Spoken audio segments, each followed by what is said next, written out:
Everybody, सबको सबको they want this. साफ सीधी बात है चीमा साहब। Turkey wants money, China wants money, America wants money, India wants money, Pakistan wants money, everybody wants money. जरिए अलग अलग है, तो सब लोग कर रहे हैं चीमा साहब। ये मेरा ख्याल है कि आपकी बात सही है मेजर साहब के। देखें, अभी ये जो हम थोड़ा रिलीजियसली एंड आइडियोलॉजिकली चीजों को देखते हैं, अभी वो आपकी बात वाली सही है। आई एग्री विद यू कि ये जो जफियां है ना, ये चेकबुक की जफियां हैं। नमस्ते दोस्तों, कैसे हैं आप लोग? आशा करता हूं अच्छे होंगे। आज के वीडियो में आप देखेंगे कमर चीमा और मेजर गोरावारे के बीच में भारत, चाइना और पाकिस्तान के बारे में बातचीत हो रही है। तो कमर चीमा ने पूछा कि 2020 भारत के लिए कैसा रहा, तो मेजर साहब ने बताया कि 2020 तो पूरी दुनिया के लिए ख़राब रहा और उसका असर, कोरोना का असर भारत पे भी पड़ा है और उससे इकोनॉमी वगैरह, भारत की इकोनॉमी और सभी चीज़ों पे असर पड़ा है। लेकिन भारत उससे निकल रहा है और जो ईस्ट लद्दाख में चाइना ने किया वो एक तरीके से अच्छा भी था भारत के लिए कि भारत ने अपना स्टैंड अप क्लियर कर दिया है। नहीं तो इतने सालों से भारत चाइना के प्रति नरमी रखता था और चाइना उस बात का गलत फ़ायदा उठाता था। अब भारत ने अपना स्टैंड क्लियर कर दिया कि अब हम चाइना की दादागिरी नहीं सहेंगे। मेजर साहब ने बताया कि कोरोना का टीका भी आने वाला है भारत में और सब ठीक हो जाएगा। 2021 भारत के लिए और पूरी दुनिया के लिए अच्छा रहेगा। मेजर साहब ने बताया कि चाइना का किस तरह से गरीब देशों को लोन देकर उनकी ज़मीनें हड़पने का प्लान है और वो यही हरकतें करता रहता है और भारत ने कभी भी ऐसा नहीं किया। भारत अफगानिस्तान में डेवलपमेंट कर रहा है, श्रीलंका में, नेपाल में इन्वेस्टमेंट कर रहा है, लेकिन हम कभी नहीं चाहते हैं किसी देश की 1 इंच भी ज़मीन लेना। ये भारत की फितरत में ही नहीं रहा है। हमारा हज़ारों सालों का इतिहास है कि भारत ने कभी भी अपनी बॉर्डर्स से बाहर जाके किसी देश पे हमला नहीं किया है। तो हम अपना अच्छा काम जारी रखेंगे। चाइना को उसकी पॉलिसी मुबारक हो। मेजर साहब ने एक बात कही कि आज की दुनिया में सिर्फ 2 ही सच है, एक मौत और एक पैसा। तो पाकिस्तान को अगर अपने आप के हालात सुधारना है और अगर पाकिस्तान को अपने हालात सुधारना है तो उसे सबसे पहले इकोनॉमिकली स्ट्रांग होना पड़ेगा। पाकिस्तान ने इजराइल और फ़िलिस्तीन के मुद्दे को धर्म से जोड़ के देखा और आज उसकी वो कीमत चुका रहा है, जबकि बहुत से मुस्लिम देश इजराइल को, यहाँ तक कि उसके मित्र देश जो सबसे खास बन गया है अभी तुर्की, वो भी इजराइल को स्वीकार करने की बात कर रहा है। और पाकिस्तान की हालत ऐसी है कि वो स्वीकार नहीं कर सकता, क्योंकि उन्होंने वहाँ की जनता का ऐसा माइंडसेट बना दिया है कि अब वो इसको जूइश और मुस्लिम मुद्दा मान के चल रहे हैं फ़िलिस्तीन और इजराइल की जगह पे। तो वीडियो बड़ा ही मज़ेदार है, वीडियो आप पूरा देखिएगा और अगर आपको वीडियो पसंद आया तो वीडियो को लाइक कर देना और अगर आप चैनल पर नए हैं तो चैनल को सब्सक्राइब कर देना। चलिए वीडियो देखते हैं। Vande Mataram, Jai Hind. How do you see 2020 और हाउ वाज 2020? तो what would you say about this major sahab? सब कोरोना की बहुत बुरी मार है पूरी दुनिया को, तो हमें भी लगी है मार। तो 2020 has been bad for a lot of reasons. It has been bad for the common man, आम आदमी के लिए, चाहे इंडिया में ले लें चीमा साहब, पाकिस्तान में ले लें, कहीं भी ले लें, तो अच्छा तो किसी के लिए भी नहीं रहा 2020। अगर मैं ये बोलूँ आपको, हमारे लिए मिलिटरीली थोड़ा सा अच्छा रहा। इसलिए अच्छा रहा कि जो चाइना ने ईस्ट लद्दाख में करा, आई थिंक वो हो गया एक बार, तो अच्छा हुआ उससे। क्योंकि हर समय ये होता था, कभी हम चाइना के अंदर घुस जाते थे, कभी चाइना हमारे यहाँ, वो पेट्रोलिंग चलती थी, because line of actual control Cheema साहब तकरीबन 3500 किलोमीटर की है, गिव और टेक अ फ्यू, 3500 किलोमीटर की है मोटा मोटी, but it is never been fully demarcated. तो हर समय ये प्रॉब्लम रहती थी कि ये चाइनीज टेरिटरी, इंडियन टेरिटरी। फिर वो आते थे, झंडा दिखाते थे, गोलियां वोलियां तो चली नहीं थी। अच्छा, गोलियां आज तक नहीं चली, इतने बंदे चले गए लेकिन गोलियां नहीं चली अभी तक, है ना। आफ्टर गलवान क्लैश हुआ, there has been a hardening of position between India and China, and there has been a hardening of positions world wide. दुनिया में भी जो एक पोस्चर आया है हल्का सा, अगर आप देखें चेंज, तो मैं ये नहीं कह रहा कि इस कोई कॉन्क्रीट ग्राउंड पे किसी ने अटैक ही कर दिया, ऐसा नहीं है, ऐसा होता भी नहीं है। लेकिन एक आप देखेंगे कि अमेरिका का, यूरोप का, काफी और कंट्रीज का, ऑस्ट्रेलिया का, जापान का, जो जिसको हम क्वाड कहते हैं, it has seen hardening of postures. अगर देखा जाए, गो के डायरेक्ट कोई फाइट नहीं है, लेकिन जो एक कंपटीशन था रीजन में वो बढ़ गया। Isn't it challenging for India? Yes, and it is certainly challenging and it's a good challenge. देखिए, जब आप लोहे को आग में डालेंगे तभी तो स्टील बनेगा। वो चाइना का आप देखिए ना, व्लादिवोस्टॉक में भी चाइना ने बोला ये भी व्लादिवोस्टॉक भी हमारा है। तो मैं अक्सर ये बात कहता हूं, एंड आई से it with a lot of humour, and people should see the humour in this. China is the only country in the world with 14 neighbors and land disputes with 22 countries. We certainly know how to defend our territory. और आप देखिए ना, मैं आपको बताता हूँ, We have significant investments in Nepal, Cheema साहब. We have significant investments in Africa, in Afghanistan, in Sri Lanka. कोई एक जगह बता दीजिए जहां पे इंडिया ने हन्ना टाइप का कोई एक्शन लिया हो कि जी हम आपको पैसा देंगे, अगर आप नहीं दे पाए तो 99 साल के लिए अंदर. We have not done anywhere. हमने अफगानियों से जो हमने पार्लियामेंट बनाई अफगानिस्तान में, हमने सड़कें बनाई, डैम बनाए, लाइब्रेरी बनाई, यूनिवर्सिटी पे काम चल रहा है, 10 चीजें कर. हमने तो कभी ये नहीं बोला कि आप ना हमें कि ये तुम पैसा नहीं दे पाए ना, अब ठीक है, ये काबुल का ये हिस्सा हमारा 99 साल के लिए. We are simply not interested. हमारा इंटरेस्ट कुछ और है. हमारे जो स्ट्रेटेजिक इंटरेस्ट है इंडिया के, those are something totally different. Because दुनिया अपने हिसाब से, अपने प्रिज्म के हिसाब से देखती है ना चीमा साहब, कि हमें ये चाहिए, हम तो इंडिया को भी यही चाहिए होगा. लेकिन वैसे तो ये चीज साहब है. एक बात है इसी में, आपको और आपकी इन्वेस्टमेंट और चाइनीज इन्वेस्टमेंट में फर्क है. आपकी इन्वेस्टमेंट है कि for the sake of good, for the sake of soft image. उनकी इन्वेस्टमेंट है कि अगर उन्होंने कहीं पे पैसा लगाया है, और देखिए ये तो बैंक भी ऐसे करता है कि अगर आप बैंक से लोन लेते हो, सपोर्ट लेते हो, अगर आप वो पे नहीं कर पाते तो वो बैंक कहता है ये घर मेरा. तो चाइनीज भी ऐसे कहते हैं, अगर किसी के साथ एग्रीमेंट हुआ है और वो नहीं पे कर पाया तो उस चीज को ले लेना, तो that is a mutual agreement. वो मुल्क कहीं आके वो आर्बिट्रेशन में भी तो नहीं जा सकता किसी ग्लोबल कोर्ट में जी कि ये हमारा कोई जबरदस्ती थोड़ा ही लिया होगा. चाहे ये चीज पाकिस्तान में हो, श्रीलंका में हो, कहीं पर भी हो, ये तो मुल्क का अंदरूनी मामला है. इंडियाज इंटेंशंस आप कोई प्रूफ करके दिखा दे तो मैं मान जाऊंगा उसको. इंडिया के इंटेंशंस कभी ये नहीं रहे कि हमने आपके मुल्क में ना 2 पैसे लगाए तो हमें 4 चाहिए, अगर आप 4 नहीं दे पाए तो हम आपका घर ले लेंगे. हमारे पास अपना घर है, हम अपने घर से खुश हैं, संतुष्ट हैं, हमें आपका घर चाहिए नहीं. पहली चीज, लेट्स बी वेरी क्लियर, हमें चाहिए नहीं वो. हमें श्रीलंका में 1 इंच जमीन नहीं चाहिए. हाँ, इन्वेस्टमेंट करेंगे अपने. We are more into influence operations. How can we influence the people? We are not into कि ये जमीन ले लो. ठीक है, चाइना का एक अपनी पॉलिसी है, चाइना को अपनी पॉलिसी मुबारक. हमारी एक अपनी पॉलिसी है, we are very clear about it from day one. हमें ये काम करना ही नहीं है. हमें किसी के सामने प्रेडेटरी नहीं देखना.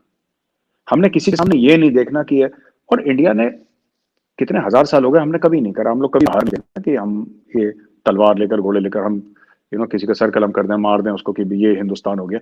आप इंडियन टेम्पल्स, आपको हिंदू टेम्पल्स दिखाई देंगे थाईलैंड में. आपको पता है जो ओरिजिनल थाईलैंड की कैपिटल थी बैंकॉक के आगे, उसका नाम अयोध्या था. अभी भी अगर आप थाईलैंड के रिकॉर्ड्स में जाके देखें, आप गूगल में चेक करिए, अयोध्या. अयोध्या है जहां पे प्रभु श्री राम पैदा हुए, तो वो अयोध्या है जहां पे ना इंडिया में, तो वहां पे भी अयोध्या है. वहां के किंग को अभी भी जो फॉर्मल टाइटल है थाईलैंड के किंग का, he is called Lord Rama. Because वो कहते हैं कि हम प्रभु श्री राम के वंशज हैं. थाईलैंड का किंग है, वो कहता है कि हम, उनका नाम है लॉर्ड रामा. आप देखिए उनका ऑफिशियल. सिमिलरली इंडोनेशिया में, बाली में आपको हिंदू टेम्पल्स दिखेंगे, पर वहां पे हिंदुओं ने राज नहीं करा कभी.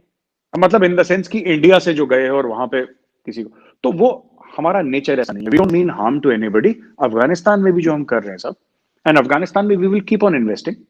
We will simply keep on investing in Afghanistan. हम और उनकी यूनिवर्सिटीज बनाएंगे, और उनके स्कूल्स बनाएंगे, और उनके एयरपोर्ट्स बनाएंगे, डैम बनाएंगे, और कंस्ट्रक्शन का काम करता रहेगा. लेकिन कोई अफगानियों से ये नहीं पूछने वाला कि साहब मतलब आपने ये कर दिया तो सब लाओ इधर. वो नहीं होगा. 370 जाएगा. क्योंकि जैसे इमरान खान साहब ने बोला हमें तो पता ही नहीं था. अरे पता नहीं था, बीजेपी के मैनिफेस्टो में लिखा है भाई. मोदी साहब की स्पीचेस हैं कि जी हम आएंगे, करेंगे. यहां पे फारूक अब्दुल्ला साहब ने अपना ब्लड प्रेशर बढ़ा लिया कि मोदी 10 बार इख्तिदार में आ जाए, 10 बार गवर्नमेंट बना ले, वो कर नहीं पाएगा. एक दिन सवेरे हम लोग बैठे थे स्टूडियो में, मैं बोला कि साहब आप स्टूडियो आ सकते हैं, कोई अर्जेंट ब्रेकिंग हो सकती है. ये 5 अगस्त की बात है 2019. तो मैं घर पे था, मैंने बोला आ जाता हूं. मैं गया, पहुंच गया स्टूडियो कि sir Amit Shah will go live from parliament. मैं बोला मेरा क्या लेना देना है यार अमित शाह से. Amit Shah will go live, he is the home minister. हमें तो वो कुछ बात करेंगे फिर इंटरनल अफेयर्स की. मेरा तो कह रहा सर आप, हो सकता है कुछ भी हो सकता है, बैठ जाओ. तो हम बैठ गए. अमित शाह ने बोला, गए. 5-6 मिनट की स्पीच थी उनकी. उन्होंने बोला मित्रों आज से 370-35 से नहीं रहेगा, नहीं रहेगा, खत्म हो गया. हल्ला हुआ पार्लियामेंट में, बड़ा हुआ, कहानी खत्म हुई. It's not coming back. End of story. End of story. Joe Biden, Kamala Harris अपने सर पे खड़े होकर भंगड़ा कर दें, ये नहीं आ रहा वापस. आप नहीं कर सकते. जितनी जल्दी दुनिया भूल जाए उतना अच्छा है, क्योंकि इंडिया नहीं जा रहा वापस, ये नहीं होगा. और दूसरी चीज, एक और चीज ना चीमा साहब, ये लोग आउट ऑफ पावर और इन पावर अलग अलग बात करते हैं. कमला हैरिस ने क्या करा? कमला हैरिस ने बोला कश्मीर के बारे में, ये बारे में, वो बारे में. उसकी पहली स्पीच थी, उसमें 3 बार उसने इसराइल का नाम लिया. कि हम सबसे बड़े सपोर्टर हैं जी इसराइल के, और यहां पे पाकिस्तानी पैसे दे रहे थे उसको, मुस्लिम्स फॉर बाइडेन का हैशटैग चला रहे थे, इतने मिलियन डॉलर्स दे दिए, उसने पैसे ले लिए। काम तो उसी ने वो करना है जो जो ओरिजिनल अमेरिकन डीप स्टेट है। ओरिजिनल तो अमेरिकन ही है ना डीप स्टेट, वो पाकिस्तानी इंडियन तो नहीं, ओरिजिनल तो अमेरिकन ही है। अमेरिकन डीप स्टेट में जो काम कराना है वो करेंगे। They can not go against America's interest. America interest जो भी है, जो 2021 में मुझे लगता है India will go into, there will be more radical reforms in India. Economic reforms हैं वो, और रेडिकल रिफॉर्म्स होंगे इंडिया में। क्योंकि फोकस इकोनॉमी है, जॉब क्रिएशन फोकस है। मुझे लगता है कि कोरोना से हम लोग जल्दी रिकवर करेंगे। अभी इंडिया में लोएस्ट कोरोना का पॉइंट पे हम आज पहुंच गए। आज सवेरे की न्यूज थी इंडिया में कि लोएस्ट केसेस अभी तक आए हैं जब से कोरोना की वबा आई है ना, तब से लोएस्ट है चीमा साहब। मालाबार एक्सरसाइजेस जो मैं अभी हुई हैं रिसेंटली, और जिसमें क्वाड भी था और सारी नेवीज में, क्योंकि खास करके इंडिया जो है वो उसकी एक इंडो पैसिफिक में अब उसकी एक पहचान भी काफी बन गई है। स्ट्रेटेजिक कमांड भी वहां पे बना दी गई, इंडो अमेरिकन ने भी उसका नाम इंडो पैसिफिक रख दिया। एक तो वो एक्सरसाइजेस भी हुई इधर, जिसमें क्वाड भी इस दफा शामिल था, लेकिन कोरोना के एसओपीज वो सारे चल रहे थे। इधर पाकिस्तान भी एक अमन एक्सरसाइजेस करवा रहा है फरवरी में, ये इसी साल, ये जो 2021 में, जिसमें तकरीबन काफी ममालिक आ रहे हैं, नेटो के काफी ममालिक आ रहे हैं, रशियंस आ रहे हैं, अमेरिकन आ रहे हैं, ईरानियंस आ रहे हैं। और ये कहा ये जा रहा है कि ये जो एक्सरसाइजेस है, अमन एक्सरसाइजेस है, बेसिकली तो ये वो एंटी पायरेसी और इन चीजों को के लिए हैं। लेकिन एक इसकी इंपॉर्टेंस इसलिए है कि रशियन मिलिट्री काफी देर के बाद नेटो के ममालिक के साथ दोबारा एक्सरसाइजेस करेगी। और दूसरी इंपॉर्टेंट चीज ये है कि इसमें दोस्त और दुश्मन सारे मिले हुए हैं, मतलब अमेरिकन, रशियन, ईरानियन सारे मिले हुए हैं। So does India see this के भाई अगर आप वहां पे इंडो पैसिफिक में एक अपनी एक्सरसाइजेस कर रहे हैं और अपना इन्फ्लुएंस बढ़ा रहे हैं, तो जो पाकिस्तान यहाँ पे अमन एक्सरसाइजेस कर रहा है और इतने बड़े ममालिक में लोगों को लेके आ रहा है, और इससे पहले अभी आपको पता है इसी महीने जिस दिसंबर में शहीन एक्सरसाइजेस भी हुई हैं पाकिस्तान और चाइनीज एयरफोर्स की भी।